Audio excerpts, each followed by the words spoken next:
సినిమాకు ముందు బేసిక్‌గా పర్ఫార్మెన్స్ వైస్‌గా గూడా మీరన్నట్టు నాకు భయముండే. ఎందుకంటే సినిమా 'ఆనంద్' అనే క్యారెక్టర్ ఇప్పుడు నార్మల్‌గా నా బేసిక్ హైట్ నేనొక 5, 5 చిల్లర ఉండొచ్చు హైట్. నేను కొంచెం షార్ట్.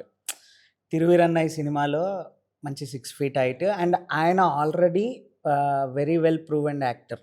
'తిరువీర్' అనే అతను ఒక మంచి పెర్ఫార్మర్ అనే పేరుంది.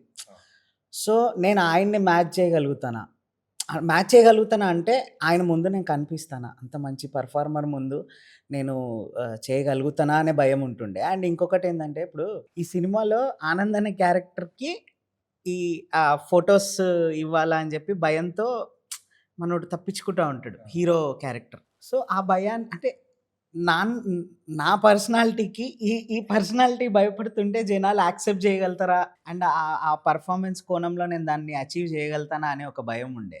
But yeah! బయటికి వచ్చిన సినిమా రిలీజ్ అయిన తర్వాత మీ అందరి రివ్యూస్ అండ్ బయట జనాలు ఇచ్చే అప్రిషియేషన్స్‌ని బట్టి ఒక కాన్ఫిడెన్స్ వచ్చింది. భయం పోయింది.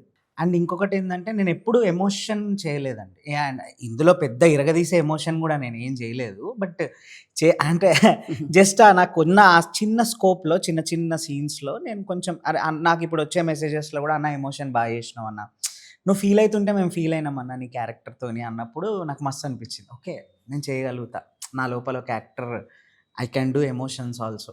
అంటే నేనంత ఇరగదీసి చేస్తా లేదు. ఒక 2 సీన్స్ మాత్రం నాకు చాలా నచ్చాయి. ఆ చెట్టు దగ్గర కూర్చునే సీన్ ఒకటిను, ఆ పంచాయతీ ఆఫీస్‌లో ఒకేసారి పక్కన కూర్చుంటారు గదా! సడెన్‌గా చూసి ఈ అమ్మాయి అని చెప్పి. ఆ 2 సీన్స్ చాలా ఆ చేశారు. భయమైతే పోయిందండి. ఇంతకుముందున్న భయం ఒకటి అది. ఇంకోటి నేను యాస్ ఎన్ యాక్టర్ నేను అచీవ్ చేయగలుగుతానా లేదా అనే భయమైతే పోయింది. ఇప్పుడైతే నేను చాలా కాన్ఫిడెంట్‌గున్నా.